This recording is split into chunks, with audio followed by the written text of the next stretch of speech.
game because it looks like I'm pretty quiet. I will increase the gain for you. Just let me know if you guys can hear me. Welcome to the Super Mario Kart Championship Time Trials. I am Goomba Anel, and for now I am solo because Sargoth is working his little butt off, writing down some times. So let me see if I can be a little louder, because I'm pretty sure I should be. Well, debatable, but audio level wise I should be. Alright. Hopefully this is a little bit better. Let's see here. That should be fine. How about this? Is it? Okay, there we go. Yeah. We're reaching the yellows. Hi. Hello.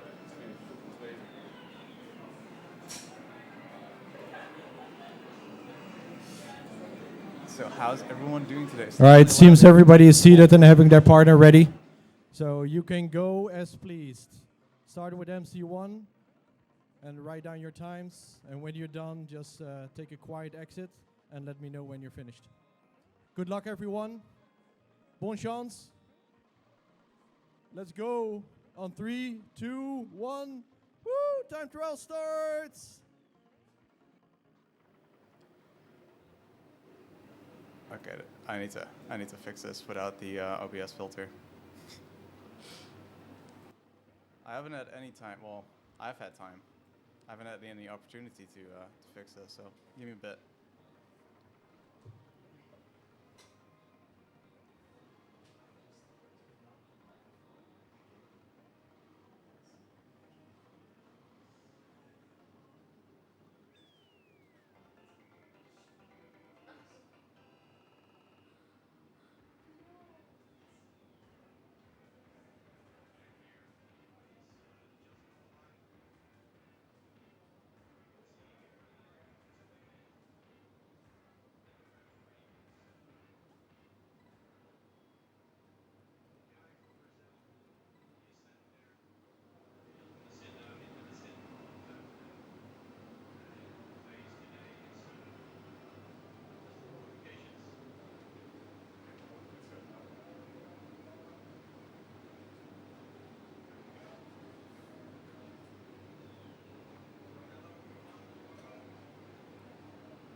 All right. Hopefully this took care of the problem. I see the game's a little quiet, so let me up it.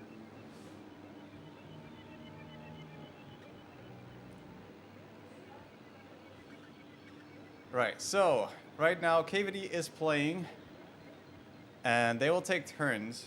Well, actually, I believe KVD is playing, but Sarkov looks way more invested. So I assume they switched sides. That is my assumption. So this is actually Zarkov playing from the wrong side, as you know, why not? Why wouldn't they do that? Yeah, I'm pretty sure I'm pretty sure this is Zarkov. Oh yeah, he's popping off. Yeah, okay, KVD's taking a picture. I doubt he would have done, yeah. So give me a second here, as I will update the name. So I'll just do it like this. And let's change this to Zarkov. There we go. Can even give him a little flag. Let's see, where is this? There we are.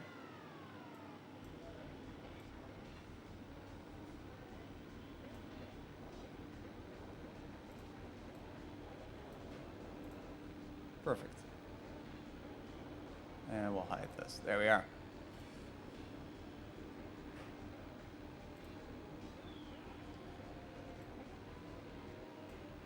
So interestingly enough, I I lost my game audio, but whatever.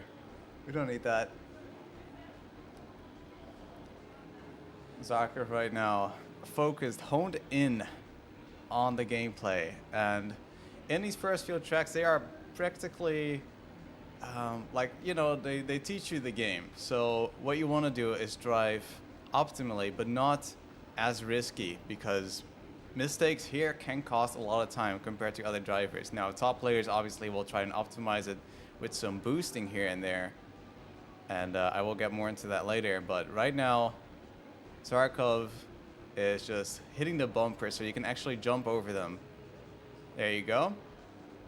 And it depends on what you feel comfortable with. If you think, okay, I'm not feeling it, just hit the bumpers. It is a slight speed loss. However, if you actually just take the bumper, or you jump over the bumper and you fall into the lava, that's GG. That is rip your time, and that's a huge chunk. So it's risk versus reward. But basically, as Tarkov is, I would say, a mid-tier player, you basically want to play it safe. You want to have the top players make the mistakes, and like everyone around your level play either slightly less optimally or also make mistakes.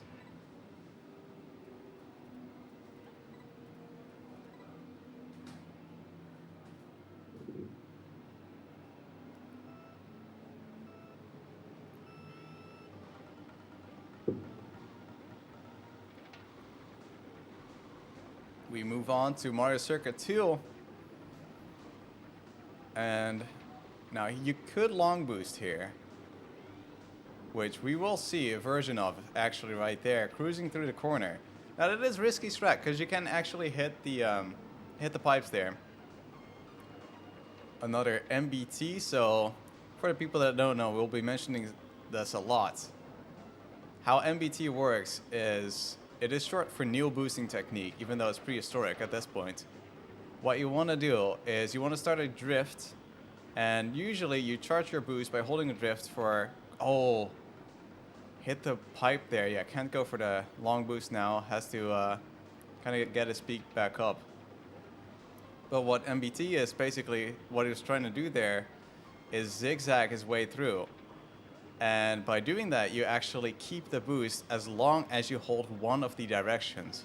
Now you can shave down a little nub on your D-pad on the controller to allow for like both left and right presses. So it's not like an axis, it's like actual multiple buttons. And that makes it a lot easier. So that's basically what you're doing. And because of that, you can actually boost over the off-road, as mini turbos allow you, just like a mushroom, to go over the off-road. So 122, kind of unfortunate. Well, starting off well with those long boosts, but then slight time losses. Not too bad though, not a huge crash. You can also like land on the grass and then Lakitu picks you up and push you back again. That's a huge time loss, so honestly fine.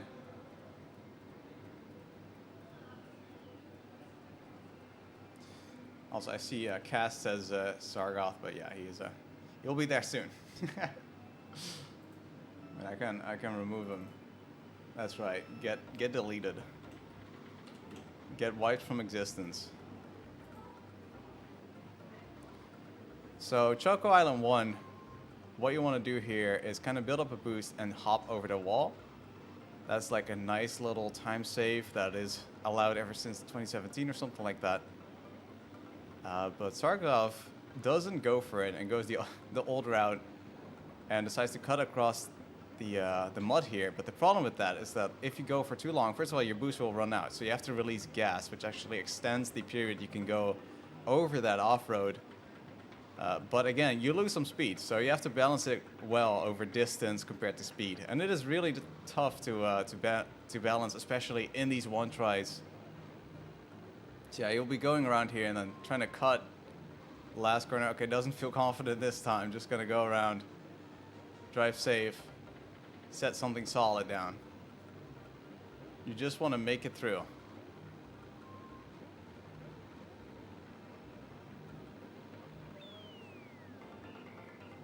.107. I mean, that should be decent. But yeah, the slight time losses in lap 1 and 3 might not put him favorably. We'll have to see. The thing is, like, you think, oh, everything's ruined. I made a mistake. My life is gone. But really, a lot of people think the same as they make a mistake themselves.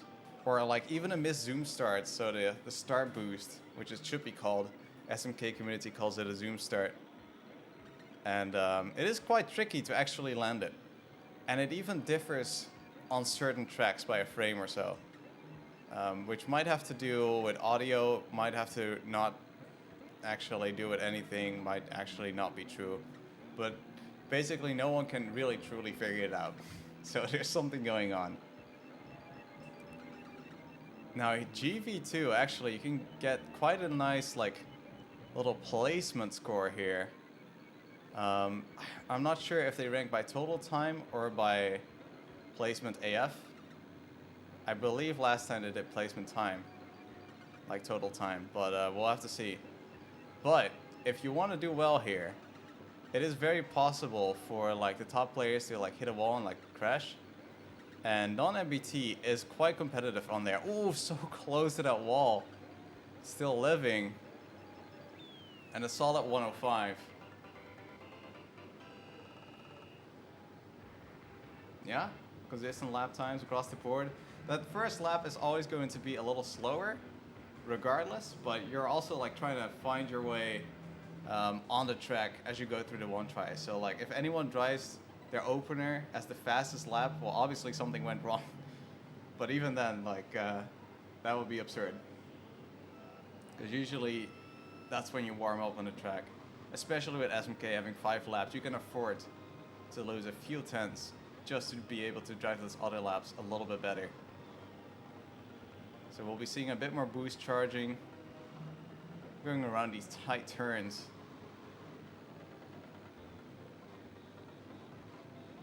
It did not go well for you, understandably so. The legend, the myth, Zarkov. Staple of the community, really. It's been around for a long time. Both KVD and him. And this Donut Plains 2 is going pretty well. Making sure with the extra boost oh no, the mole, the gopher, whatever you want to call it. Monty Mole. I believe they're officially called gophers, but you know, moles. And you can actually mesh LR or like wiggle to get rid of it quicker. But it does kill your acceleration if you don't have a boost active. And that's the problem, as you just get out of that sand, you don't have any, or grass, you don't have any boost left. Still not too bad though. Just one, I wouldn't say it's average, but it's definitely not unheard of. There's some tricky ones, like that one right there, which really can mess up even like top players, just if they're a little bit off.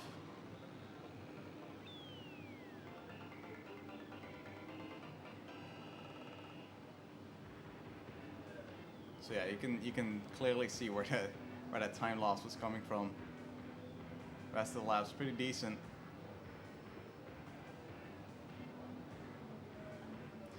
And so the format is Sarkov will play through all of his tracks, then KVD will write it down, and then after a little break, we will switch it up. And then KVD will be playing. Now last time KVD did get the gold medal here, so we'll have to see, but first of all, Zarkov still going strong. Bowser Castle 2, no one likes this track. It is also mandatory to call it the, what was it, Will Shark, I think, of SMK. As this community has way too many inside jokes, so here you go. Enjoy.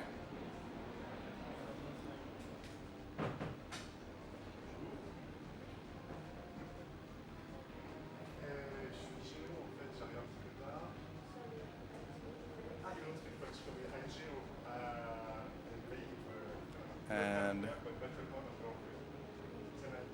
so far, hopping over the bumpers, not taking any any limits on himself here, really.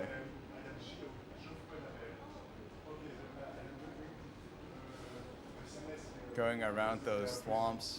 Now these thwomps are actually RNG. Nice hop to recover that speed, so that's another thing you can do. If you see yourself crashing into a wall, make sure you hop and you go upwards, and that way you don't lose your speed.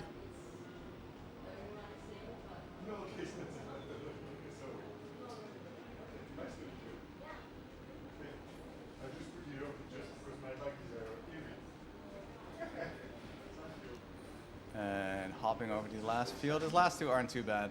You need to make the corner anyway. Last lap here. For a solid BC2. Nice little hop there to make sure you don't fall into the corner of the lava. I've seen it happen. I've done it myself. We've all been there. A little bit wide. Corrects back in though. There we go. Yeah, that feels good about that one. You can see it. Scratch behind the head. The hat adjust. Wiping the sweat off. That's when you know.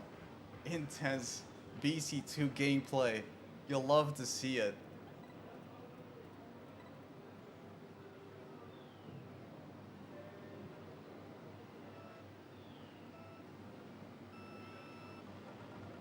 Now, MC3 is a very corner-heavy track, as most circuits are. But this corner especially is going to trick up some people. It is really difficult to get it as tight as possible. And you can't go too wide, or else you will go wide and end up in the gravel. So it is quite punishing. So let's see if you can do it 5 out of 5. Yeah, there it is. Slight little hit. Good recovery though. Caught it early.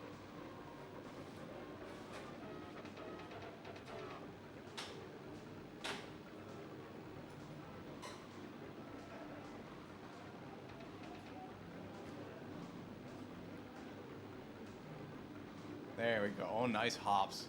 Jumping over that gravel. That's something you don't see in Double Dash. Am I right? Am I right, people? No hop? Wow, what a bad game, because no hop.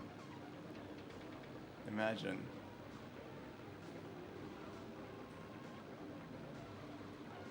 Playing it relatively safe in these corners. Oh, nice little adjustment there with the drift. There's a few ways to solve that, but that was very efficient. Last lap. And so far, no huge crashes apart from maybe the mole. Gets through again. Tries to find that grip before this corner. There you go, slides through. And solid. 136. Now I assume we'll get to know some details after everyone has played, and I will try to keep you guys as updated as possible. But yeah, we'll see what happens. We've arrived at the Star Cup halfway through, as we arrive in the way more difficult tracks. I feel like there's a huge bump in skill, and there's the first mid-zoom start, and you can see how much time this costs. Not only does it cost time, it also, like, the speed is really hard to recover from as you're playing as Bowser. Oh, those fish. They're just so hard to dodge. Another technique you want to be doing here is water sliding. So you want to kind of drift into, well, not drift, you want to slide into the water. And that, for some weird reason, SMK logic, keeps your speed. Now you can also preface this with a boost, so that way you can get through, and you can gas release to even lose a little less time. You can cut across the corner here, but it is pretty risky, and there's many inside jokes as to what to call that corner. I mean, the many inside jokes is implied when we're talking about SMK. Alright, he's finding his mojo, getting back into the rhythm. You can see that he's carefully judging where the fish will be. Yeah, see, like the gradual increase, well, apart from maybe the third lap, but fishies are unpredictable.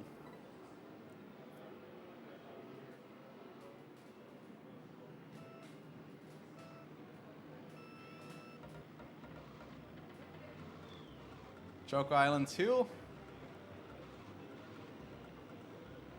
Not much to say about this one, apart from the huge mud lake, which is very nice if you can MBT. If you can't, it is very difficult. Now, at the top level, again, it gets very difficult again.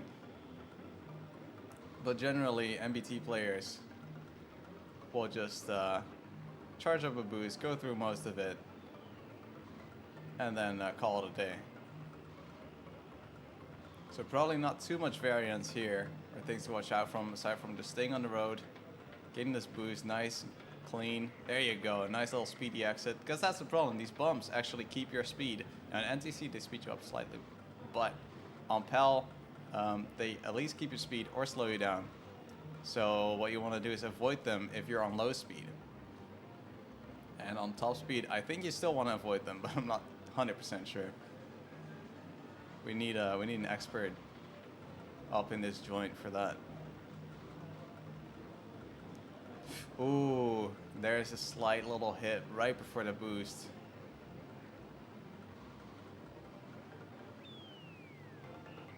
But gets through, no plant. Yeah, you love to see it.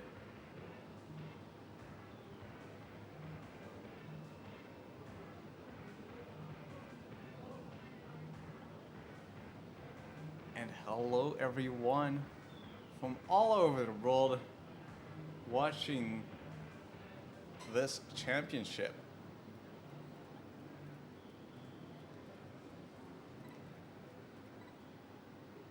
We have, after a little bit of a delay, which you could call planned, you could call unplanned, begun playing. So if you look at the schedule, which can be found on ffsmk.org, and then champ 2022, and then schedule, or agenda, whatever sounds familiar, you can find the schedule right there.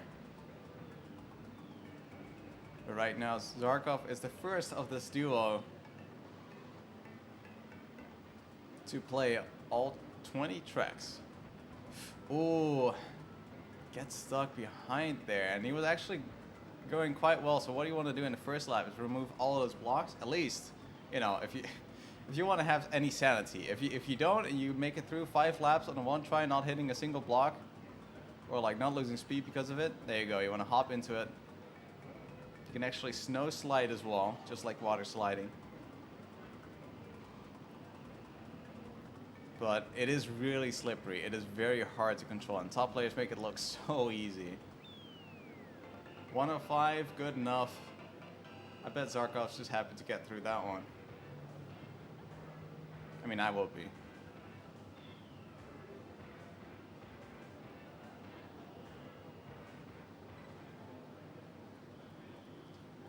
Bowser Castle 3, and this one is difficult regardless. This one is ruthless.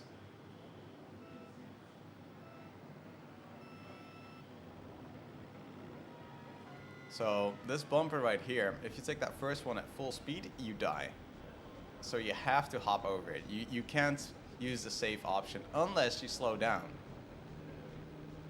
Which, I mean, sure, it's a safe option, but it's a horrible safe option. They also have, yep, there you go. So that little lighter gray area is actually more slippery. And because of that, when you try to adjust yourself with the line, your angle doesn't quite compute. Oh, finds the gap in the Thwompfall. That's another problem with this track. Well, you know, I say problem. Some people might call it a feature. I mean, it depends, I guess, the preference.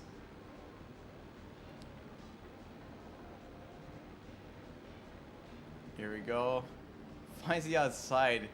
Oh, hops right there. Very good. Gets through. Still living. No lava yet, I can say that much. Yeah, I'm going on his right side here. Taking the bumps. Finding.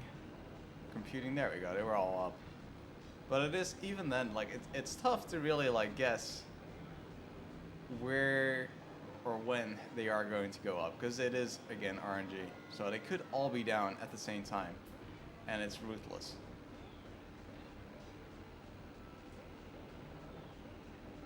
Not too bad though, I found that one gap. And 142, I would say, is respectable, for sure. One crash pretty much, which on BC3, I'm gonna guess is around the average, maybe even below. Who knows? Actually, probably below. There's probably someone at least crashing 20 times up in the average. I guess that is maybe the mean. Maybe it will be the mean. There you go. Alright, MC4, very MBT heavy track,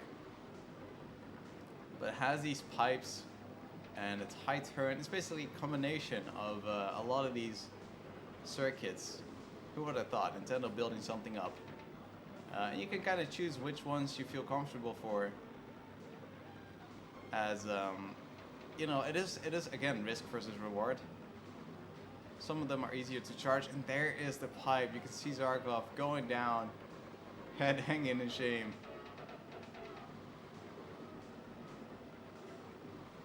Still focused on the job though. Let's see if he plays more aggressively to make up for it. Sometimes people give up after they crash. They're like, ah, life is pointless.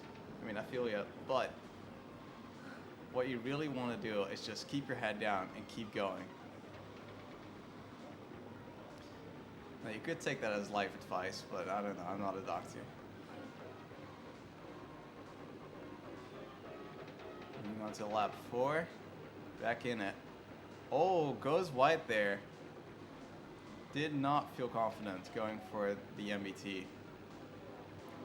And that is something that's really SMK centric, I suppose, is that horizontal movement, that sliding. Sure, you can do it in Double Dash too, but the way you do it in SMK is quite a bit different. So SMK, all of a sudden you shift your momentum forwards, and with MKDD you have to turn. All right, building up for the last boost. There we go. No hop, just release. 148.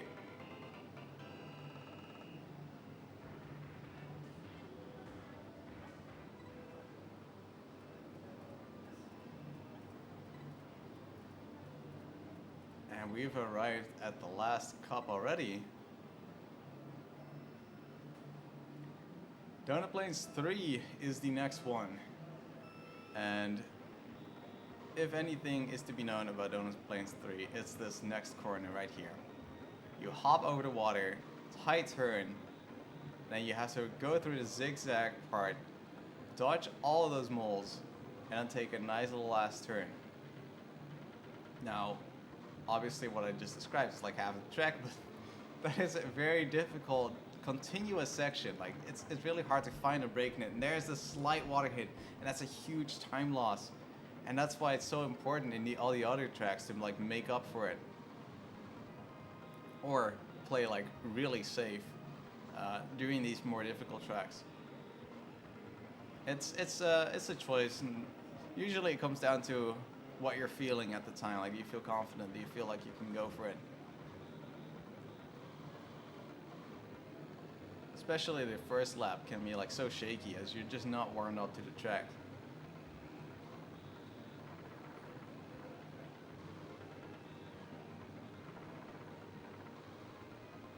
There we go, looking a lot cleaner now.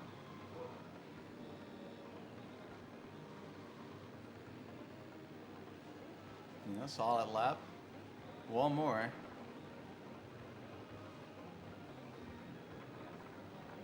Hops over the grass, little grass hit, but honestly not too bad. Little grass hit there too, but might have helped him take the turn a little better. Another little grass hit, but it doesn't matter that much. 133.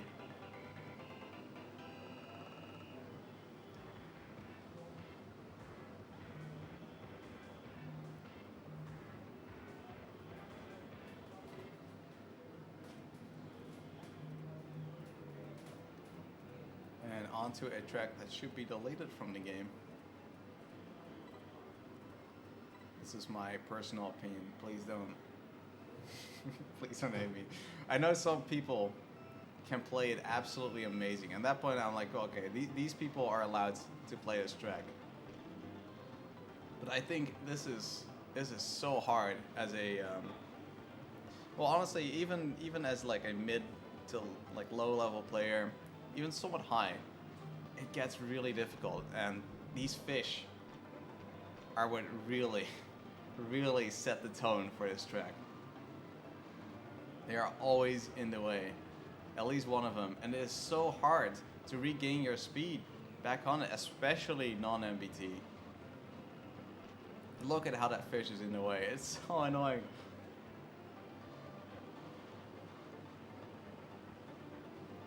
Nice little sideways hoppings. Ooh, smooth operator. But then lost the speed at the end there. Tries to regain it right there, a low boost. A little wide there, goes safe. But you have to take a chunk of water there. Charging up the last little boost. And finishing on the side.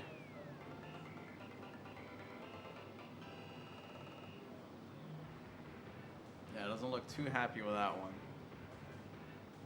And you can see the difference, right? So there's a 58 driven. It's honestly absurd.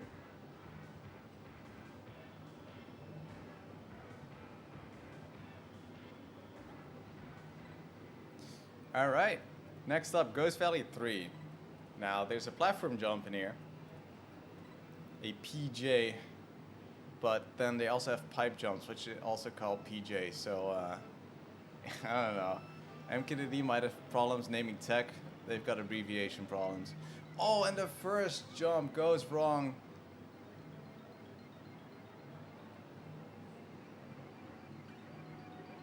And this is where it can go really bad for some people.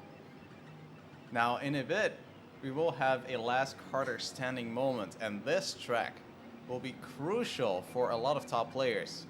As if you like take these turns aggressively, because that's what these top players are used to, you are very prone to making the mistake of just cutting it too tight or just jumping too late. Or you're just not used to taking the safe strat. So if they haven't practiced that, it is very possible for one of those Carters to go out early. As the moment you have the slowest time in that group, you are out. That is last Carter standing, or last man standing, or whatever standing. Sarkov getting back into it. This time going around, not feeling like it, understandably so. Have a nice day.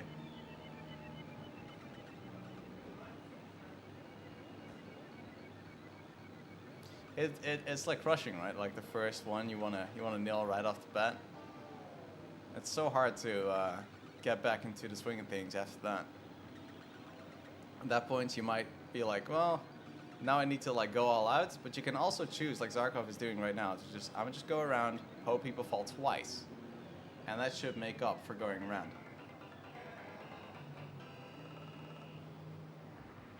Yeah, you can see that huge chunk of time loss compared to the going around being like a second or so.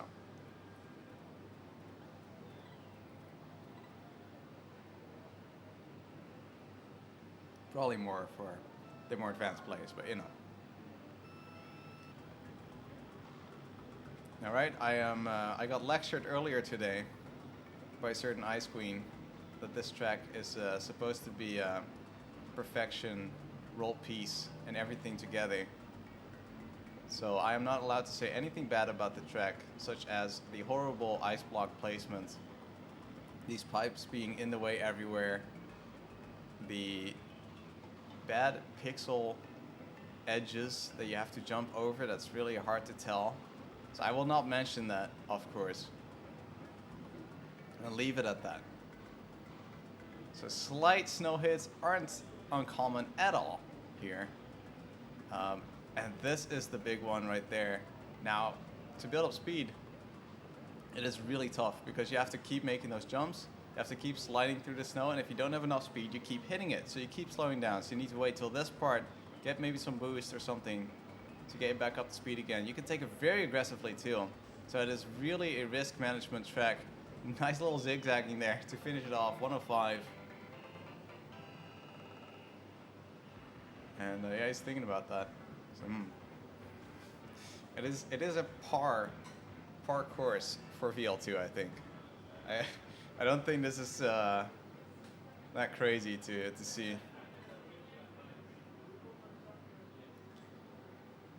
Here we have it. Zarko's last one for now. Until we know if he qualified. Rainbow Road.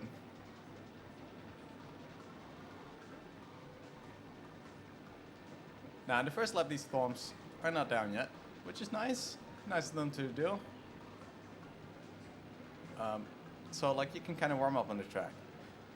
However, afterwards, it is random. And it is really hard to see, especially on certain TVs, if they're down or not. Because they're flashing, the track's flashing. So don't underestimate how difficult it can be. Then you can push the corners as well. You have to watch your boost management if you go for any of them. You see how like those thwomps are like out of the screen, like you have to know. But so far, consistent laps. Going for the side route, barely dodges it. I'm not sure if he went under it or on the side. Definitely just takes this around these thwomps. Oh, opts for the left side. As long as you're not hitting them, it's all good. Last lap, here we go. For the clean rainbow road, Lakitu trying to distract him. Not gonna work. Oh, and there it is. The slight adjustment needed to dodge the hole will be a thwomp hit. And a 138 just at the end there. But GG's well played.